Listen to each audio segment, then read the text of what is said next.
Olá, eu sou Cláudio Lessa, em Orlando, nos Estados Unidos, agora de volta ao YouTube no canal CL News LLC. Se inscreva, ative o sininho, avise para todo mundo, para não deixar a máquina esquerdopsicopata silenciar a verdade. Aproveitando a deixa, vale a pena lembrar Nelson Rodrigues, que certa vez disse que não há ninguém mais bobo do que um esquerdista sincero. Ele não sabe nada, apenas aceita o que meia dúzia de imbecis lhe dão para dizer. Hoje, 19 de novembro de 2025, é o dia do Rei Pelé, o dia da bandeira, o dia mundial do toalete, o dia internacional do homem, o dia dos sistemas de informação geográfica, o dia mundial do empreendedorismo feminino, o dia mundial da doença pulmonar obstrutiva crônica e é também o aniversário da minha filhoca número 3, Isabela Pimenta Lessa.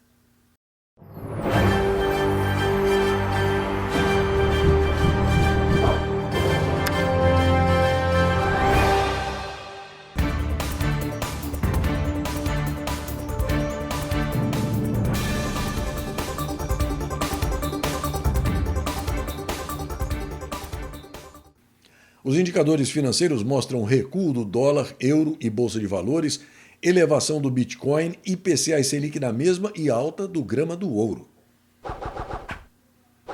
O jornalista Joaquim Ribeiro traz uma informação exclusiva sobre o melancia Tomás Paiva.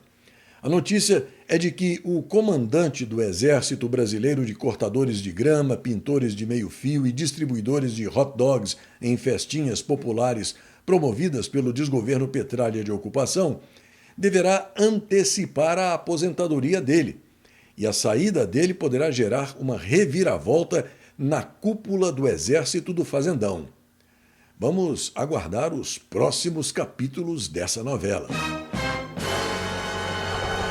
O noticiário político-policial do Fazendão é sempre complexo, cheio de nuances. Por exemplo, o Marcos, assim como muita gente, se surpreende ao constatar que o Bessias sabia dos roubos no INSS e trabalhou para blindar a Arapuca, onde trabalha o irmão do maior ladrão da história do Brasil. Mas logo percebe que o cachaceiro vigarista tem razão de querer o Bessias no sindicato do crime organizado. Afinal, ele já sabe trabalhar direitinho. É ou não é? No mesmo comprimento de onda, mas numa frequência levemente diferente, a gente entra na esteira da monumental encrenca do Banco Master. E aí eu quero compartilhar com você uma reflexão que eu recebi a respeito deste assunto e que diz o seguinte: o Banco Master é mais um caso de board washing. Se você não sabe o que é board washing, eu explico. Esse é um termo usado na literatura de governança corporativa para descrever uma situação onde a revelação do capital humano ou de algum outro tipo de expertise de uma companhia na diretoria dessa empresa é usada apenas para camuflar o verdadeiro comportamento da companhia ou a falta de ação genuína dela. Agora que está explicado o que é board washing, essa espécie de camuflagem empresarial, vamos aos fatos. Ontem, o Banco Central decretou liquidação extrajudicial do Banco Master.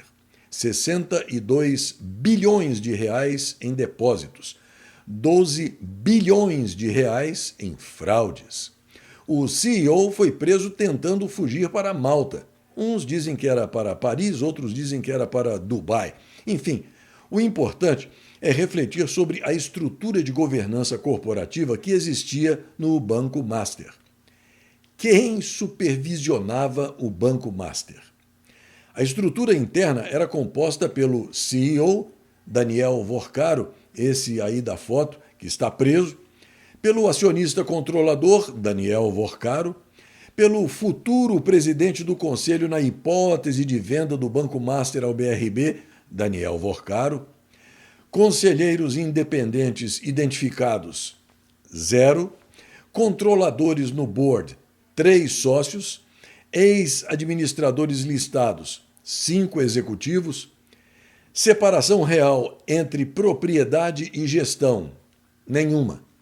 Agora vem o Comitê Consultivo Estratégico, que é a chamada blindagem de prestígio, composta pelo polaco Ricardo Lewandowski, ex-integrante do Sindicato do Crime Organizado que opera nas dependências do antigo STF, lá na Praça dos Três Podres Poderes, Gustavo Loyola, ex-presidente do Banco Central, Henrique Meirelles, ex-presidente do Banco Central, Guido Mantega, ex-ministro da Fazenda, e Geraldo Magela Siqueira, um ex-técnico do Banco Central.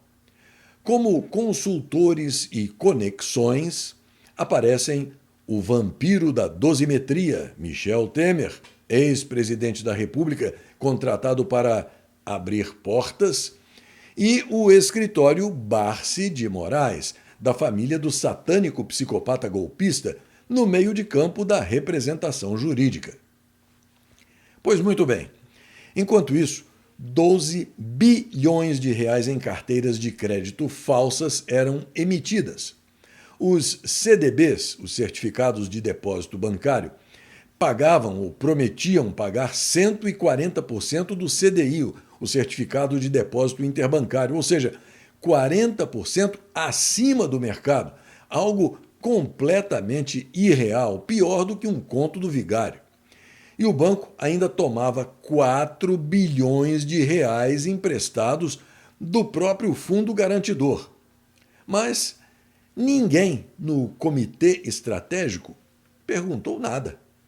Agora vem a parte que incomoda. Você contrata ex-presidentes do Banco Central. Você contrata ex-integrantes do Sindicato do Crime Organizado.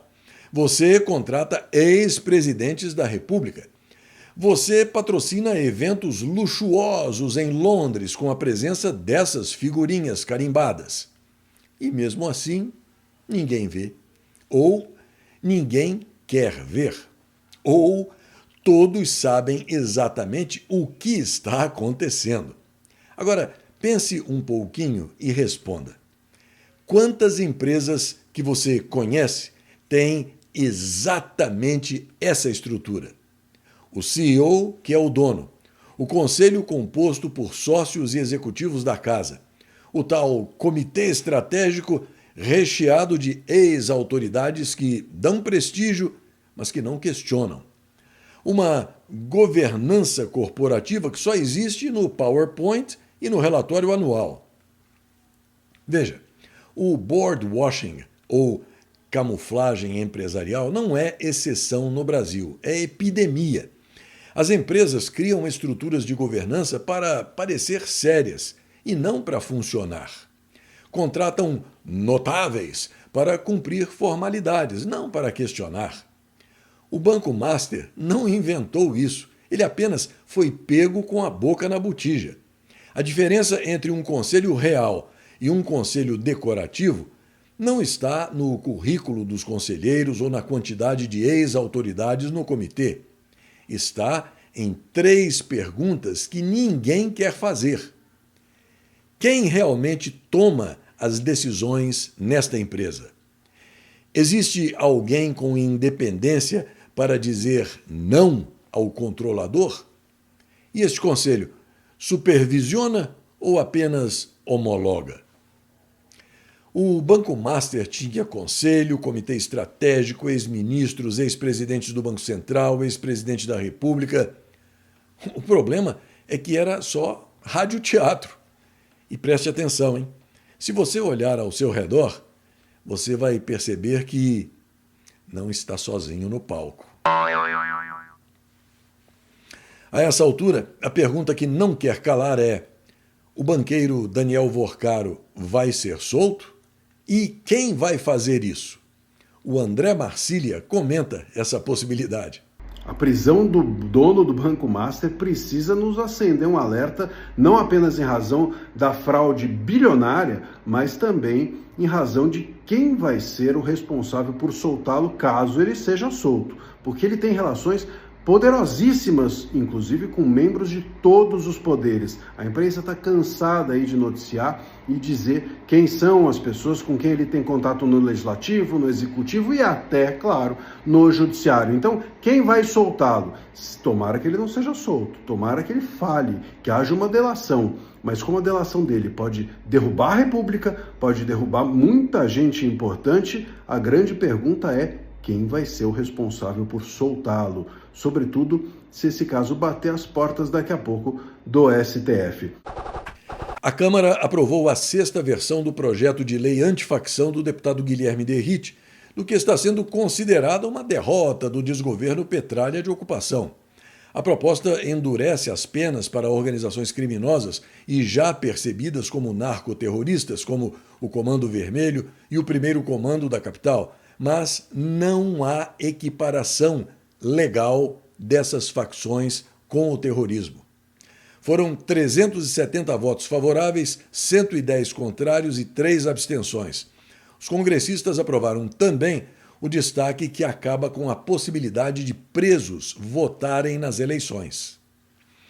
Na Gazeta do Povo, a notícia de que o relator do PL antifacção no Senado, Alessandro Vieira, emerdebista de Sergipe, promete uma revisão técnica do texto aprovado na Câmara, que já deixa a desejar.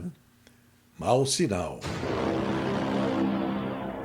Você já está vendo o CL News e o segmento de orações no site clnewsoficial.com? Então, deixe seu comentário sobre as informações que você acabou de receber. Clique no título do CL News, que está na cor azul, e o espaço para você fazer seu comentário estará aberto. Comente, dê sugestões, elogie, critique. O espaço é seu. clnewsoficial.com.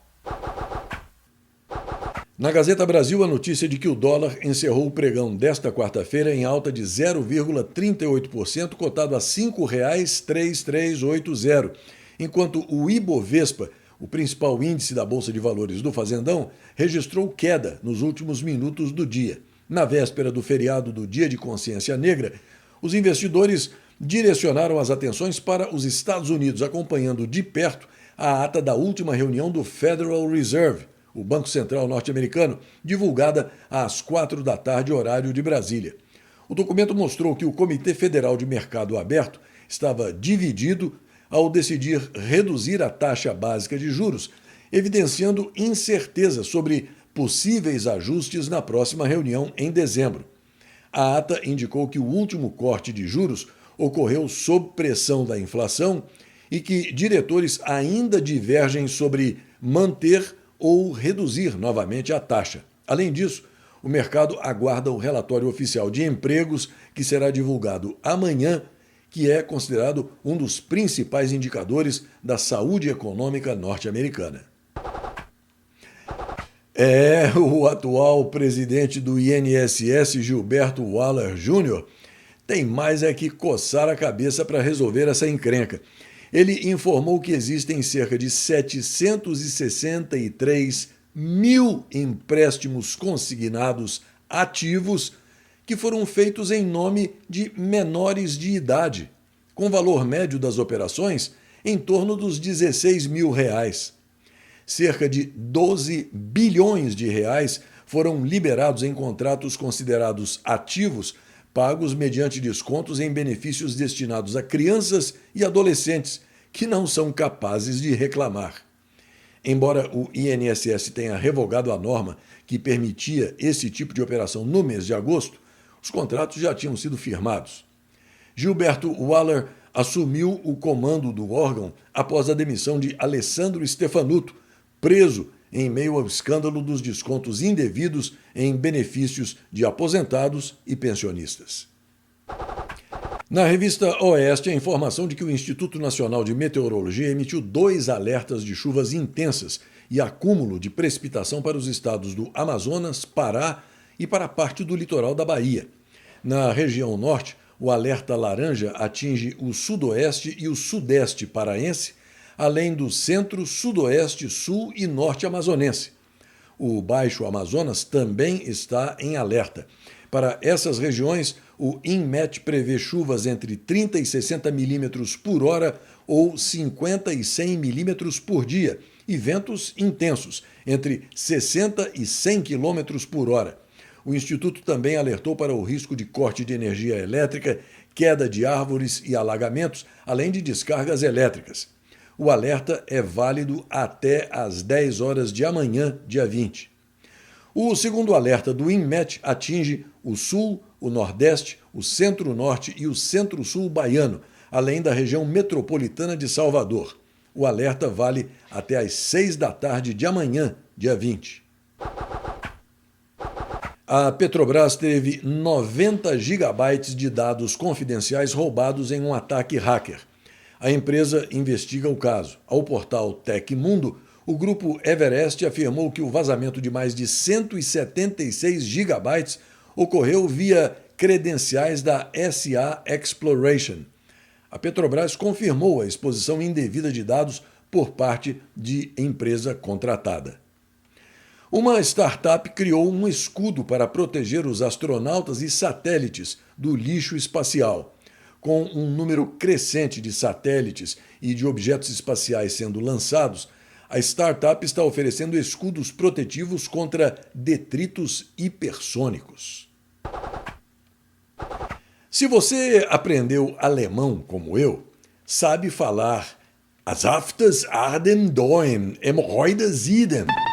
Vai entender perfeitamente o que o porta-voz do governo alemão, Stefan Cornelius, está dizendo, ou então vai ler as legendas com a tradução.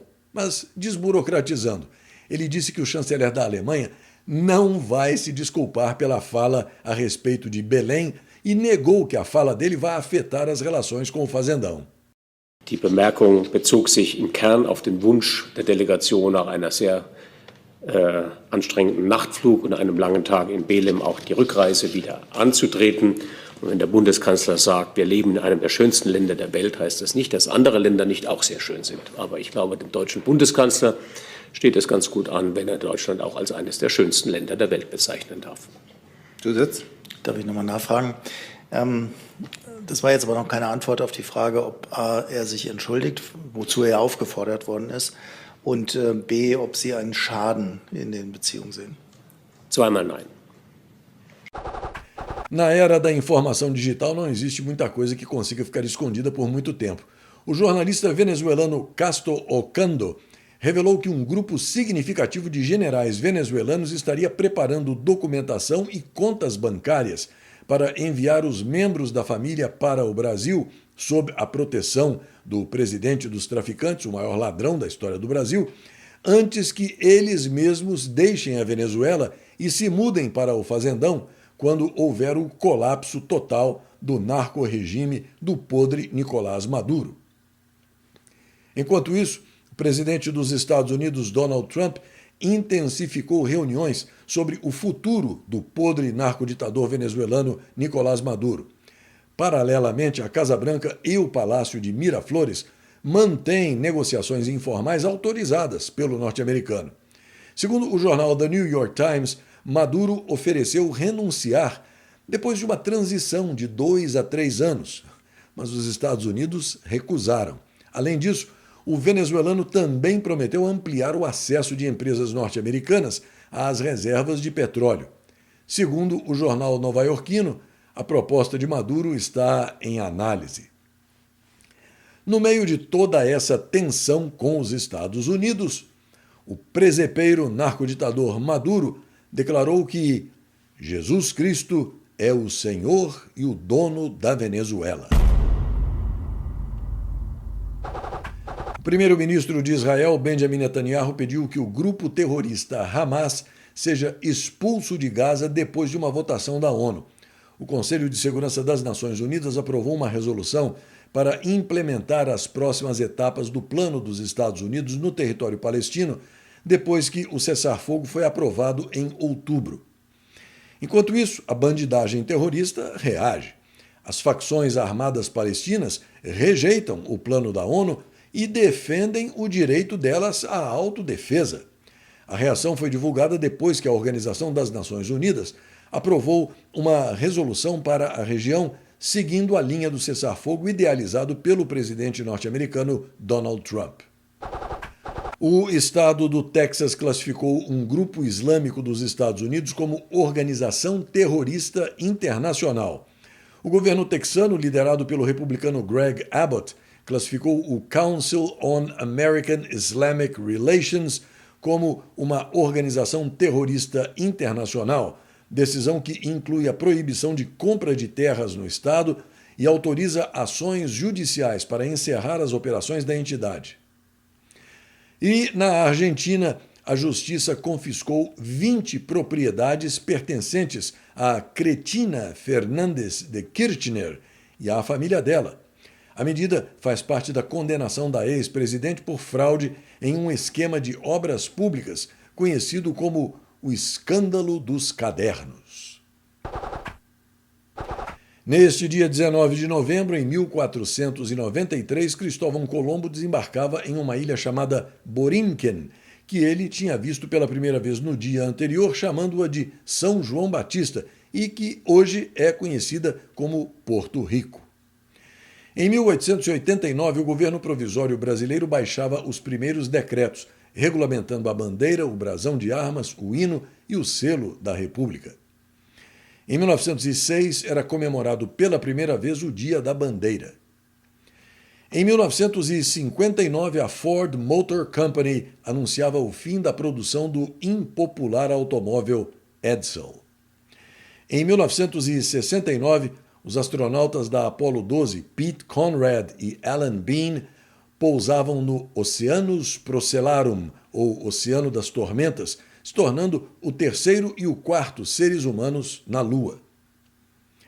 Ainda em 1969, o jogador de futebol Edson Arantes do Nascimento, o Rei Pelé, marcava o 1000º gol. Em 1975, era lançado o premiado filme Um Estranho no Ninho, com Jack Nicholson, ganhador de 5 Oscars: melhor filme, melhor diretor, melhor ator, melhor atriz e melhor roteiro adaptado. E em 1985, durante a Guerra Fria, o presidente norte-americano Ronald Reagan e o secretário-geral do Partido Comunista da União Soviética, Mikhail Gorbachev, se encontravam pela primeira vez em Genebra. Esta edição do CL News está quase terminando e eu aproveito para agradecer a você, dessa grande família patriota, por me receber na sua casa, por prestigiar o meu NetJornal, me enviar mensagens, além de uma sempre bem-vinda ajudinha financeira de qualquer valor para que eu possa continuar na minha tarefa de ajudar você a entender o que realmente se passa à sua volta e formar a sua própria opinião sem depender de ninguém. Os números do Pix estão aí ao meu lado, como sempre, contando com a sua colaboração. Agora, com o novo canal do YouTube, você pode acompanhar o novo Jornal dos Jornais, que vai ao vivo todas as manhãs, com algumas das primeiras páginas de jornais brasileiros e estrangeiros, além do CL News e do segmento de orações, publicados no começo da noite. Além de assistir pelo YouTube, é claro, você pode fazer o mesmo pelo meu website. Acesse e guarde o link clnewsoficial.com nos favoritos do seu navegador. Aqui vai um forte abraço para o André Barbosa Silva, de Igarapé, parte da Grande Belo Horizonte, em Minas Gerais. Neilton Matos Souza, lá de Iramaia, na Chapada Diamantina, estado da Bahia. Manuel Cabral da Mota, Marcos Carvalho, de Jundiaí, em São Paulo. Otávio Agostinho Baldo Vernaschi, Caio LCQS, Jânio Mota, lá de Airdrie, em Alberta, no Canadá. Henrique José Berger, Fátima Silva, Wilson Paralovo da Silva, Lorenzo Ridolfi e para o Givanildo Félix de Araújo. E mais uma coisinha. Alguém fez uma lista de coisas que não servem para nada, que eu trago aqui para compartilhar e ver se você concorda. Começando com cerveja sem álcool, feriado no domingo, 38 sem bala, pé de mamão macho, lápis branco, petralha, deputado, senador e milico. A inutilidade dessas coisas é a mesma ou um é mais inútil do que o outro? Até a próxima.